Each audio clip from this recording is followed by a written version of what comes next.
focused on some red zone things that we feel are going to be really important in this game. You know, you look up at a Cal team that really every game you see them putting 30-plus points on the board. So we've made a huge priority today as far as red zone work, both offensively to put points on the board and then to get red zone stops defensively. I thought the kids did a great attention to detail today. I really think they're prepared to go play a very good game. With that, I'll answer any question.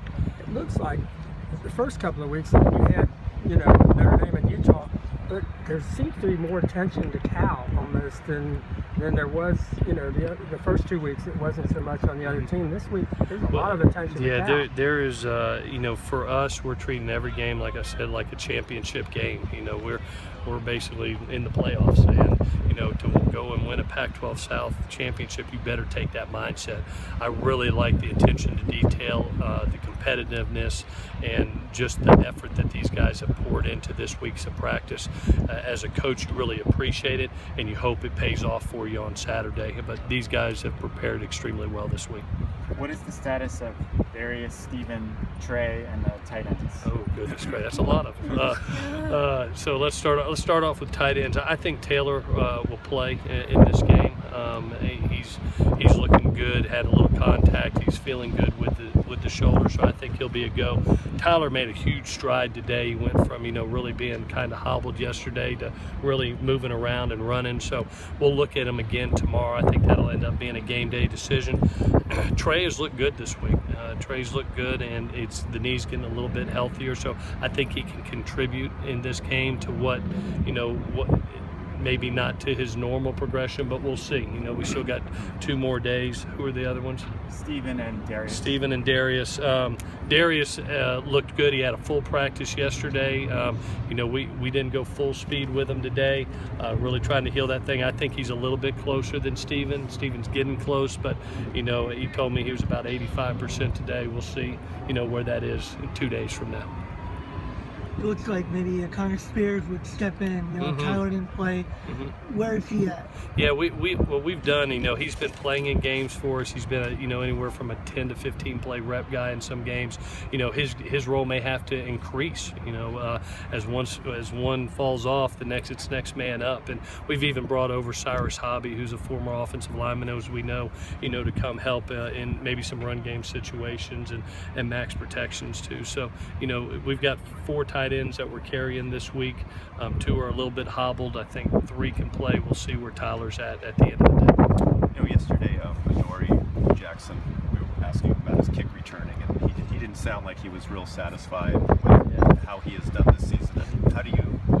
I absolutely. There's something special about 2 and 9, because they're so self-driven, and I remember that from the other greats that have been here.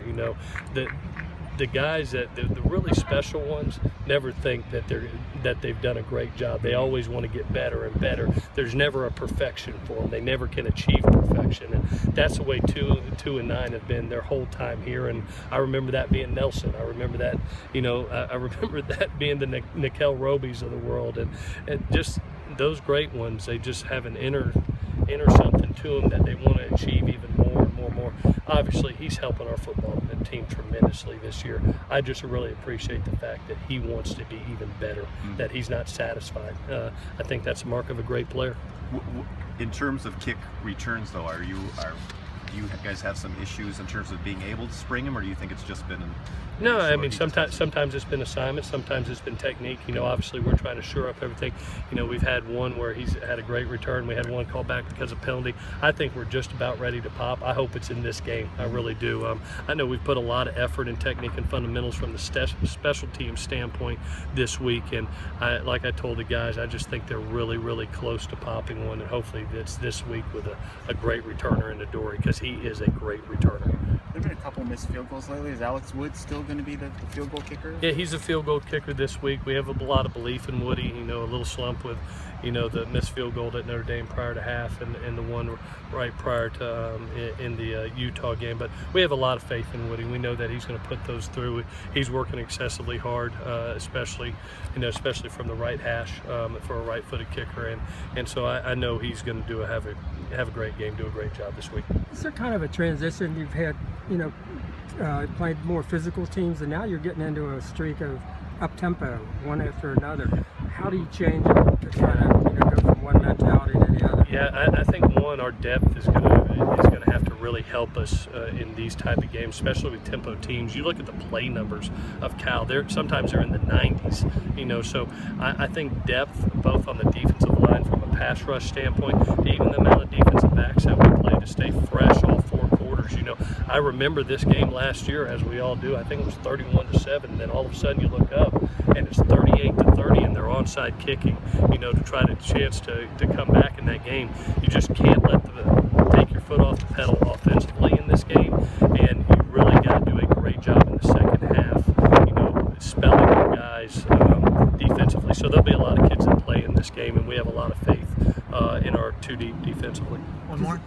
Does it help to be playing, 3 and 4 of these teams right in a row? I mean, does it help you? Yeah, I think so. That that's what the league is.